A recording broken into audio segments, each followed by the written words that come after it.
Bom dia, meus irmãos, e boa tarde também, da mesma forma, porque você poderá estar me ouvindo posteriormente, mas para quem está me ouvindo na parte de amanhã, é um bom dia, que Deus abençoe da mesma forma, e você que me ouvirá na parte da tarde ou à noite.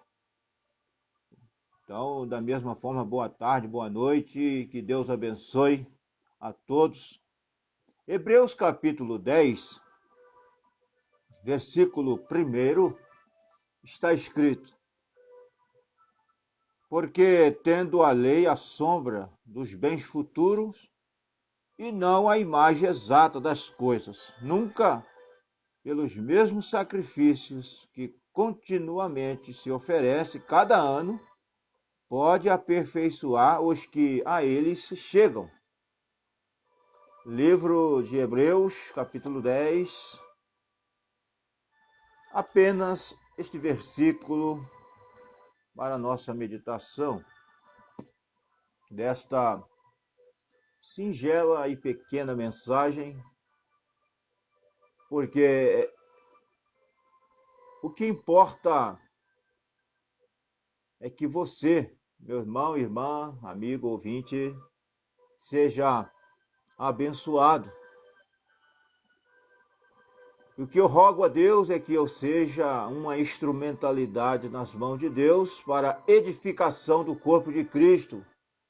Os dons de Deus dados ao corpo de Cristo é para edificação do corpo de Cristo, é para benefício do corpo de Cristo. Cada um tem seu lugar, o seu dom dado por Deus,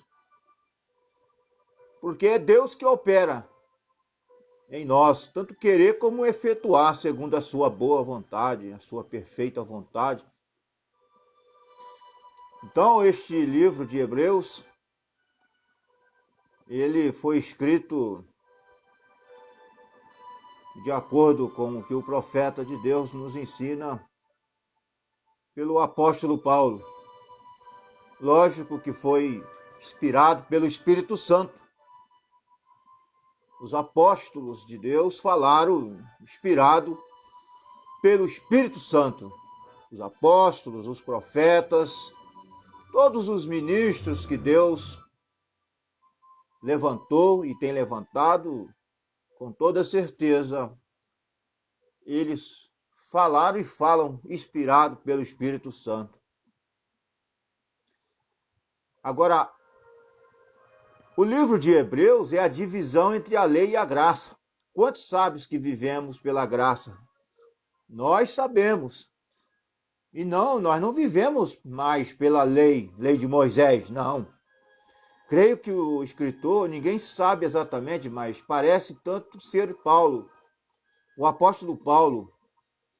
Eu gosto de chamar o escrito de Paulo, e ele falava aos hebreus.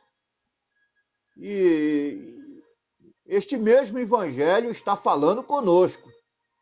Agora, o evangelho já havia ido aos gentios, porque os judeus haviam rejeitado. A palavra de Deus diz, o Senhor Jesus Cristo mesmo disse, ele veio para o que era seus, os judeus, e os seus não o receberam. Mas todo quanto receberam, deu-lhes poder de serem feitos filhos de Deus aos que creem no seu nome. Os quais não nasceram da carne, nem do sangue, nem da vontade do varão, mas de Deus. Este é o novo nascimento.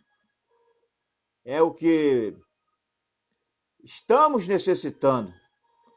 Muitos pregadores querem falar, tudo bem, falar de um arrebatamento, quando muitos nem ainda nasceram de novo.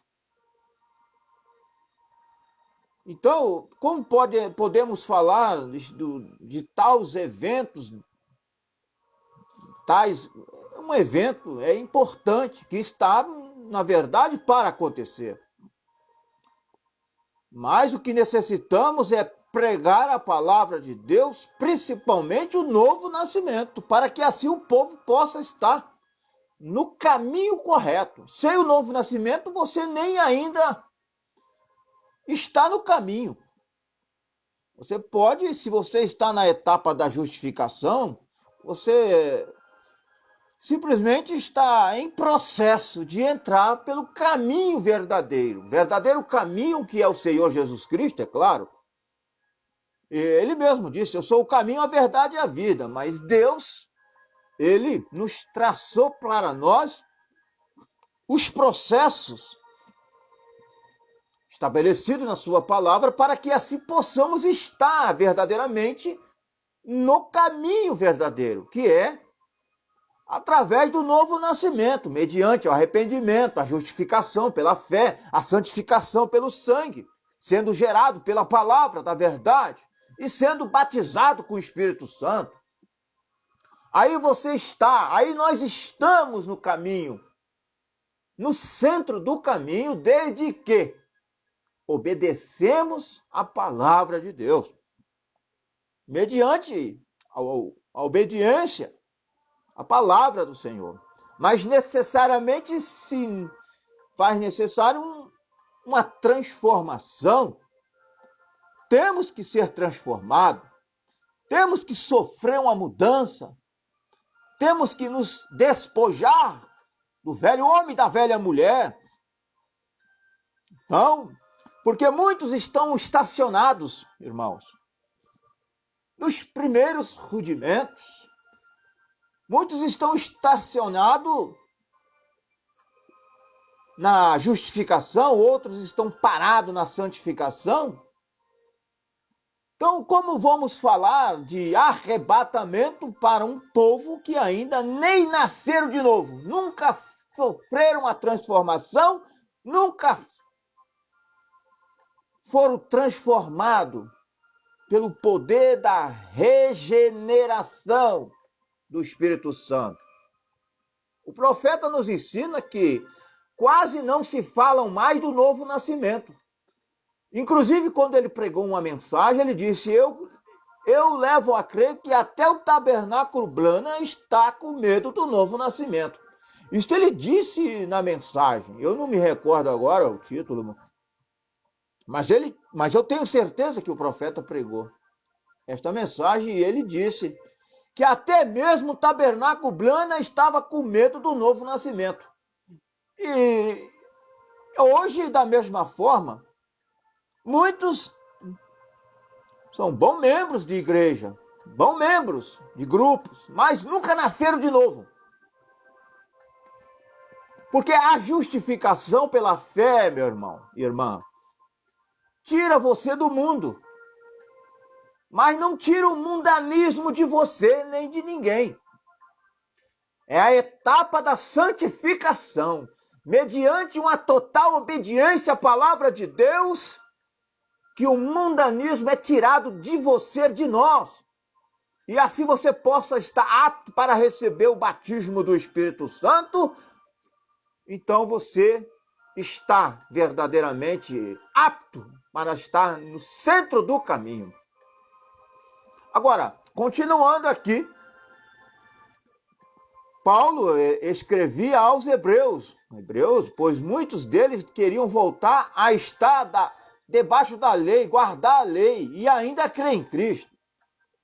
E sabe, isto ainda existe hoje, ainda existe muitos hoje. Há gente hoje que tenta guardar a lei do Antigo Testamento, e ainda ser cristão, quando um é bem contrário ao outro. Porque lá no Velho Testamento não tinha ainda o novo nascimento, porque Jesus Cristo ainda não fora crucificado. Porque foi lá na cruz do Calvário que Deus propiciou para nós o novo nascimento. Porque quando Jesus Cristo foi crucificado lá na cruz, morreu ali, há 3 elementos que saíram do seu corpo que gerou o novo nascimento, que foi água, sangue e vida. Esses três elementos gera o novo nascimento. Então é necessário que isto seja observado para nós. Como ele prega na mensagem a 10 virgens, sobre os filhos bastardos, que não podia entrar na congregação do Senhor por 10 gerações. Cada geração é 40 anos. Durante 400 anos, um filho bastardo não poderia entrar na congregação do Senhor.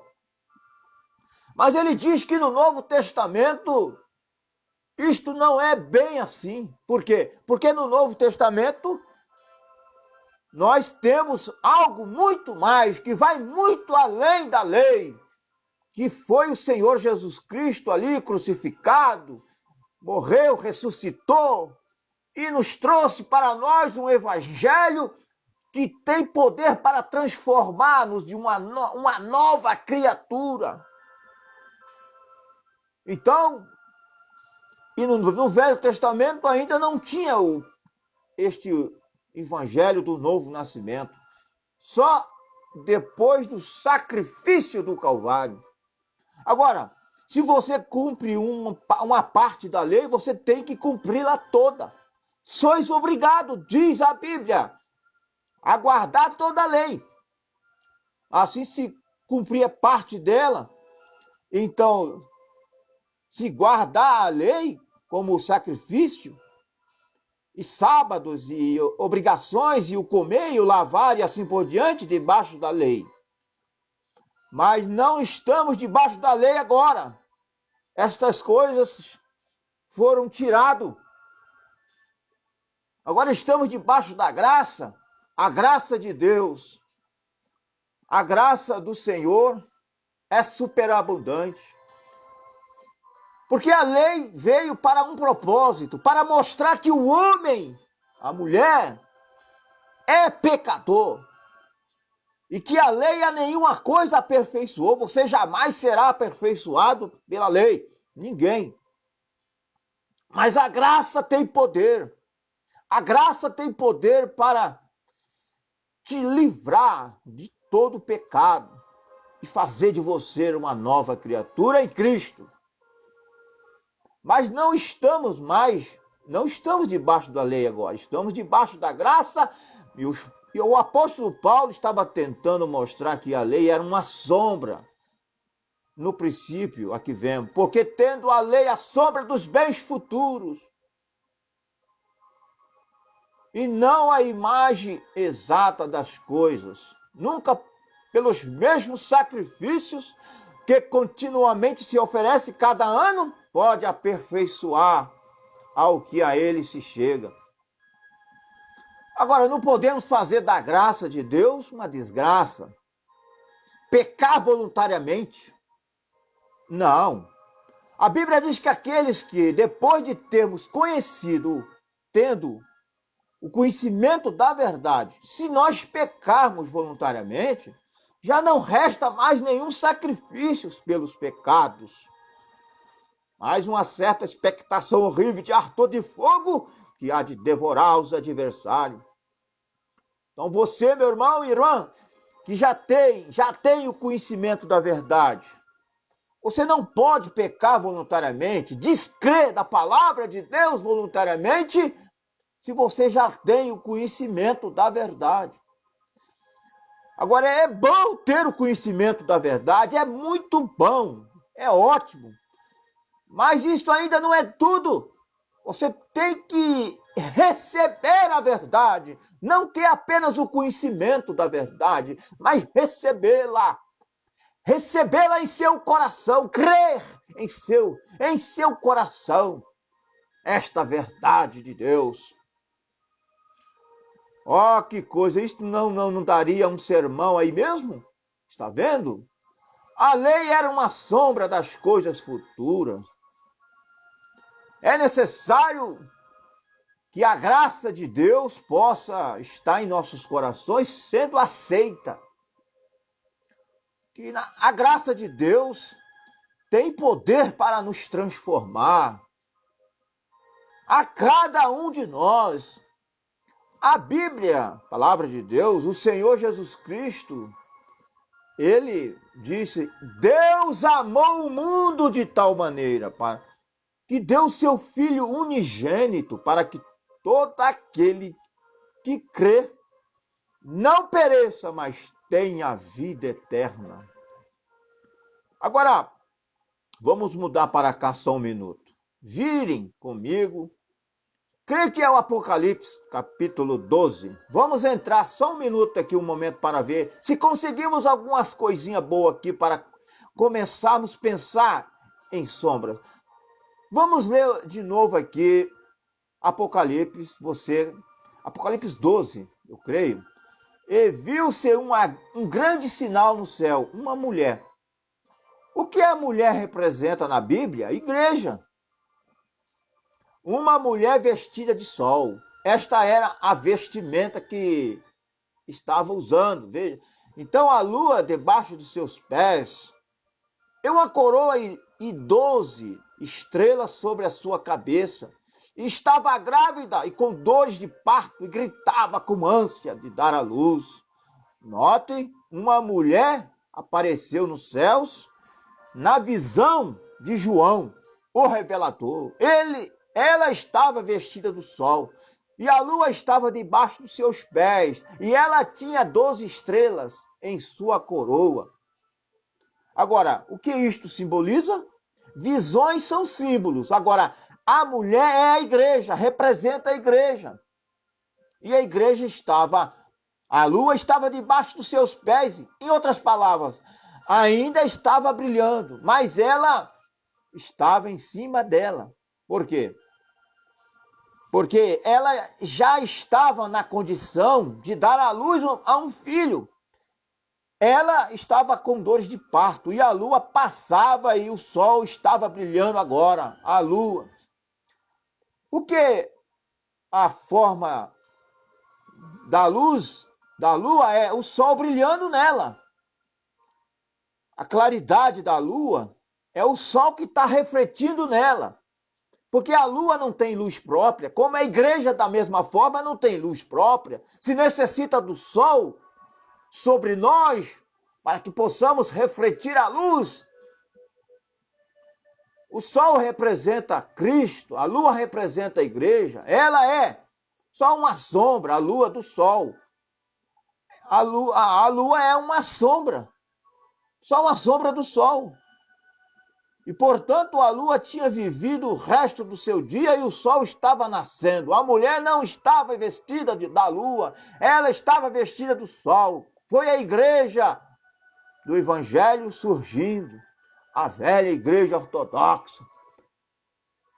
Então, Jesus veio primeiro aos judeus.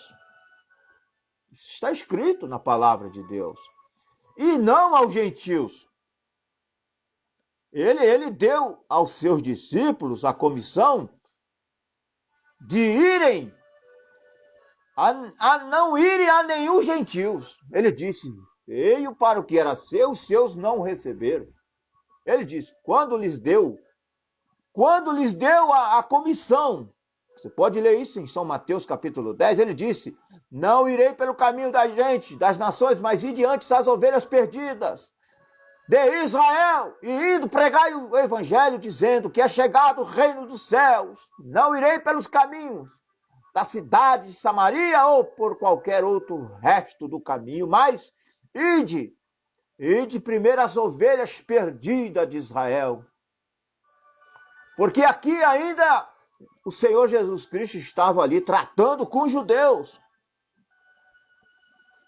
Ali, por esta razão que a gloriosa luz do sol estava brilhando em volta da mulher. Estava com dores de parto para dar à luz a este filho. Então, e deu à luz um filho, um varão que há de reger todas as nações com vara de ferro. E o dragão parou perto da mulher que havia de dar à luz. Roma, dragão é Roma, para que, dando ela à luz, lhe tragasse o filho. E Roma, de fato, perseguiu o filho. Mandaram matar todas as crianças de 2 anos para baixo, né? ou de 2 anos para baixo, melhor, para que matasse Cristo. Foi quando Cristo nasceu, o Herodes mandou matar todas as crianças para que assim pudesse matar ao Senhor Jesus. Mas Deus o guardou, Deus o protegeu, porque toda semente de Deus não pode perecer. Mas o filho da mulher foi arrebatado a Deus, da ressurreição, foi arrebatado para Deus encontrar-se à destra, encontra-se à destra de Deus. Isso eliminaria toda essa doutrina do varão, não eliminaria? Mas agora a lei. Hebreus capítulo 10, de novo, tendo a sombra das coisas futuras, e não a imagem exata, mas a sombra. A palavra de Deus está nos mostrando a divisão entre a lei e a graça. A graça é muito mais maior do que a lei. A outra noite estava comentando com uma ótima pessoa entre a doutrina do milênio, e ele disse, creio que o milênio, porque há muitas sombras do Antigo Testamento que falam que haverá um milênio, tende a haver muitas sombras. Disse, a igreja passará pela tribulação? Não. A igreja noiva não pode passar pela tribulação ou pela grande tribulação. Ela tem de ir antes. O arrebatamento acontecerá antes da grande tribulação. Então, a tribulação que, no seu singular, a grande tribulação será depois do arrebatamento. Muita sombra. Veja que Noé, no princípio, o Antigo Testamento todo, e a lei agora era uma sombra dos bens futuros. Agora, notem uma coisa. Antes que o período da tribulação viesse, primeiro Enoque foi arrebatado. Noé foi um tipo que continuou como a virgem adormecida. Mas Enoque foi trasladado pouco antes da tribulação vir. E Enoque foi tomado e não foi achado, pois Deus o tomou. O tipo da ida da igreja noiva de Cristo. E Noé o observou. Quando ele viu Enoque ir, ele sabia que era hora de entrar na arca para ser transportado pela tribulação. Noé é um tipo da igreja que vai passar pela grande tribulação. Enoque é o tipo da noiva que irá bem antes da grande tribulação. A Bíblia disse, havia 10 virgens que saíram ao encontro do noivo, e 5 delas, 5 eram sábias, 5 eram loucas, e todas eram virgens. Todas eram loucas, eram virgens. Ou melhor, todas eram virgens. 5 eram loucas, mas 5 delas eram prudentes. 5 delas tinha o azeite, que é o batismo do Espírito Santo, e outras 5 não tinham azeite, apenas eram virgens. Há muitos que são virgens, igrejas virgens, moralistas, que vivem, na verdade, uma vida de santidade, de grande moral, mas não têm o Espírito Santo. Não, ainda não foram batizados com o Espírito Santo. Muitos pensam porque crê na mensagem, já foram batizados com o Espírito Santo. Você não recebe o Espírito Santo quando crê. Há aos processos de Deus que você tem que passar para ser batizado com o Espírito Santo. Muitos creem na mensagem superficialmente, intelectualmente, mas necessita uma obediência total à palavra de Deus, que lhe dará o direito ao batismo do Espírito Santo, que é o sinal. É necessário o batismo do Espírito Santo para que possamos estar realmente preparados, prontos para o arrebatamento. Então, 5 eram sábias e tinham azeite em suas lâmpadas e foram ao encontro do noivo. E o noivo veio e as que tinham azeite entraram. Veja a transladação ir com o noivo. A noiva de Cristo é a única, exclusiva que irá no arrebatamento. Mas aquelas que foram deixadas vieram e também queriam entrar exatamente como os que vieram e bateram na porta da arca. Noé, deixa-nos entrar, mas Deus fechou a porta. Ainda a porta da graça está aberta. Mas um dia essa porta da graça vai se fechar.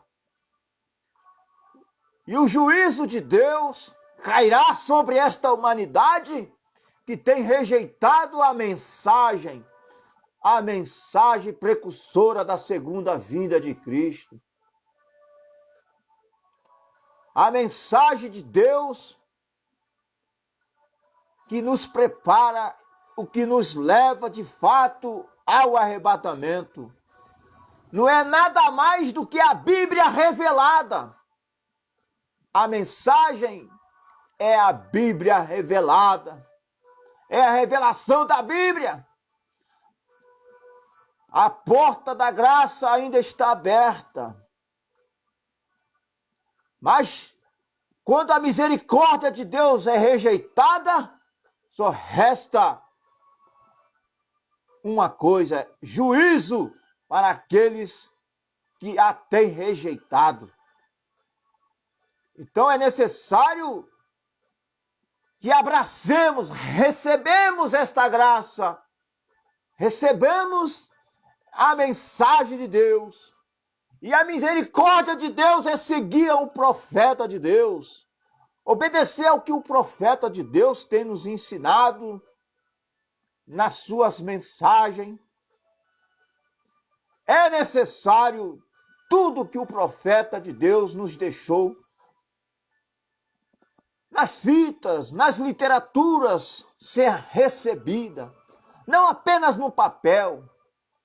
O profeta de Deus nos ensinou que há um ministério quíntuplo. A Bíblia nos ensina que o ministério quíntuplo é para que nós sejamos aperfeiçoados. E sem o ministério quíntuplo em operação na igreja, não há aperfeiçoamento dos santos.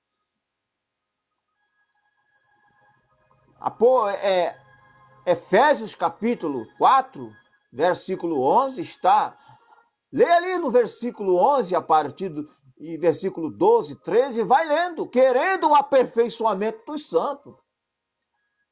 E muitos têm rejeitado, muitos têm virado as costas para este ministério quíntuplo que Deus prometeu para nós, para mostrar e provar que Jesus Cristo é o mesmo ontem, hoje, eternamente. Muitos, até mesmo líderes, têm rejeitado o ministério quíntuplo.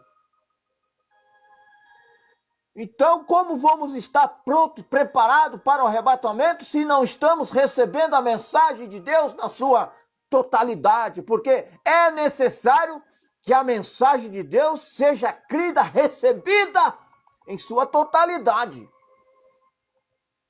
A falta do Espírito Santo em muitos grupos são a causa dos 9 dons do Espírito Santo não estar em operação.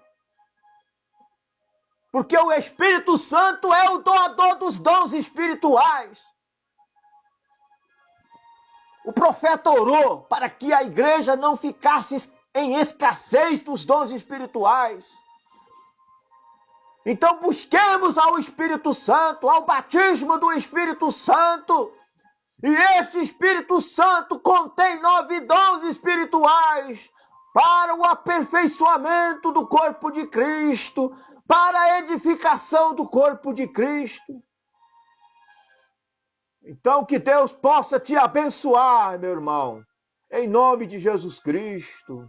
Tenha um bom dia, para a glória de Deus, e que você seja curado, sarado, transformado pelo poder de Deus. Essa é a minha singela e humilde oração a todos os irmãos ouvintes. E você, meu irmão, pastor, evangelistas, apóstolos e mestres, sejam abençoados. Todo o corpo de Cristo, sejam abençoados, sejam edificados para a glória de Deus, no nome de Jesus Cristo. Amém.